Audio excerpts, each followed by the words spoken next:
La péricope de ce jour nous invite à méditer sur le lien entre notre relation avec Dieu et nos rapports fraternels.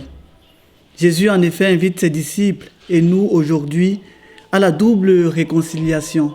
Réconciliation avec Dieu et réconciliation avec notre prochain. C'est un véritable programme de conversion spirituelle et de vie fraternelle sincère. Dans l'Évangile, le Christ va à l'origine des conflits dans nos relations humaines. Ainsi, pour lui, une mauvaise intention est équivalente à l'action qui en découle. En d'autres termes, notre Seigneur remonte à l'origine du meurtre, c'est-à-dire à la colère.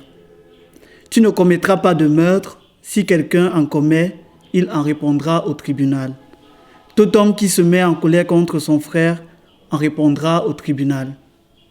Chers frères et sœurs, nous avons peut-être bien des manières de tuer notre prochain, c'est-à-dire que nous avons plusieurs façons de l'empêcher de vivre en nous mettant en travers de son chemin, sa liberté ou son bonheur. Peut-être aussi sommes-nous très doués et rivalisons même de prouesse pour rayer l'autre de notre vie. En quelque sorte, des sentiments de colère, d'agressivité et de haine dont le Christ fait mention dans l'Évangile tendent bien des fois à se transformer en paroles et actes d'intolérance. Malheureusement, les personnes qui en sont victimes sont généralement celles qui partagent notre quotidien.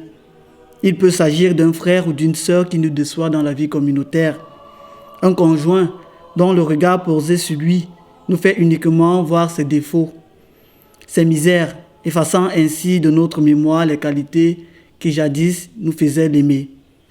Il s'agit d'un parent que nous ne respectons pas et que nous détestons amèrement. C'est aussi un collègue de travail qui nous irrite et avec qui nous avons des vieilles rivalités. Enfin, ça peut être un responsable qui, par ses décisions et actions, crée en nous de mauvais ressentiments. Cependant, la beauté des paroles de Jésus en ce jour est que la relation à notre frère ou à notre sœur authentifie notre relation à Dieu. Lorsque tu vas présenter ton offrande à l'autel, si là, tu te souviens que ton frère a quelque chose contre toi, laisse ton offrande là, devant l'autel, et va d'abord te réconcilier avec ton frère. Il faut comprendre ici que notre désir de nous approcher de Dieu doit toujours impliquer de notre part la volonté de nous rendre proches de nos frères et sœurs. Amen.